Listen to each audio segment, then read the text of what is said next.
ಕಾಂಗ್ರೆಸ್ ಸರ್ಕಾರ ಬರೇ ಮೂಢ ಪ್ರಕರಣ ಅಲ್ಲ, ಮತ್ತೆ ಬರೇ ಒಂದು ವಾಲ್ಮೀಕಿ ನಿಗಮ ಅಲ್ಲ, ಇವಾಗ 2,000 ಕೊಡ್ತಾ ಇದ್ರು, 2,000 ಕೂಡ ನಿಲ್ಸಿದ್ದಾರೆ. ಗೃಹಲಕ್ಷ್ಮಿ ಅನ್ನುವಂತ ಯೋಜನೆ, ಅದ್ರ ಬಗ್ಗೆ ಏನ್ ಹೇಳಲಿಕ್ಕೆ ಇಷ್ಟಪಡ್ತೀರಾ? ಒಟ್ಟು ಸರ್ಕಾರ ದಾರಿ ತಪ್ಪಿದೆ. ಬರೀ ಭ್ರಷ್ಟಾಚಾರದಲ್ಲಿ ಸಂಪೂರ್ಣವಾಗಿ ನಿರಂತರವಾಗಿರುವಂಥದ್ದು ಈ ಕಾಂಗ್ರೆಸ್ ಸರ್ಕಾರ.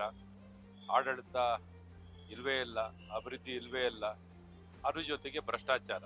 ಹಾಗಾಗಿ ಇವ್ರು ಯಾವುದಕ್ಕೂ ಏನೊಂದು ಲೆಕ್ಕಾಚಾರ ಇಲ್ಲದೆ, ಒಂದು ಅಕೌಂಟಬಿಲಿಟಿ ಇಲ್ಲದೆ, ಒಂದು ಪಾರದರ್ಶಕತೆ ಇಲ್ಲದೆ ಮನ ಬಂದಂತೆ ಭ್ರಷ್ಟಾಚಾರವನ್ನು ಮಾಡ್ತಿದ್ದಾರೆ. ಹಾಗಾಗಿ ಇದನ್ನು ಕೇಳಿದರೆ ಅದಕ್ಕೆ ಉತ್ತರ ಇಲ್ಲ. ಇವತ್ತು ನೈತಿಕ ಹೊಣೆನ ಹೊತ್ತು ಏನು ಭ್ರಷ್ಟಾಚಾರವನ್ನ ಮಾಡ್ತಿರುವಂಥದಕ್ಕೆ ಸಾಕ್ಷಿ ಸಮೇತ ಸಿಗಾಕೊಂಡಿದ್ದಾರೆ.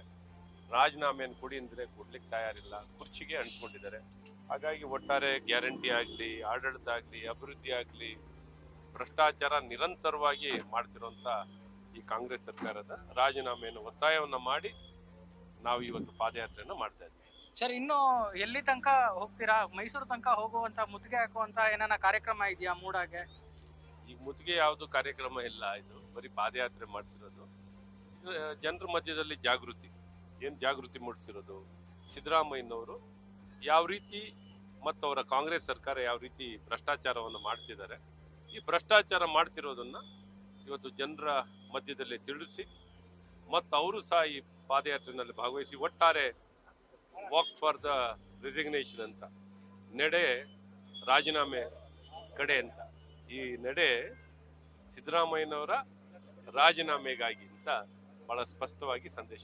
ಸರ್, ಲೋಕಾಯುಕ್ತ ಬೀಗ ಹಾಕಿದ್ದಾಯ್ತು, SITನು ಕೈಗೊಂಬೆ ಆಗಿ ಇಡಿಸ್ಕೊಂಡಿದ್ದಾರೆ ಸರ್ಕಾರ, ಏನ್ ಹೇಳಲಿಕ್ಕೆ ಇಷ್ಟಪಡ್ತೀರಾ ಸರ್ ಇದ್ರ ಬಗ್ಗೆ?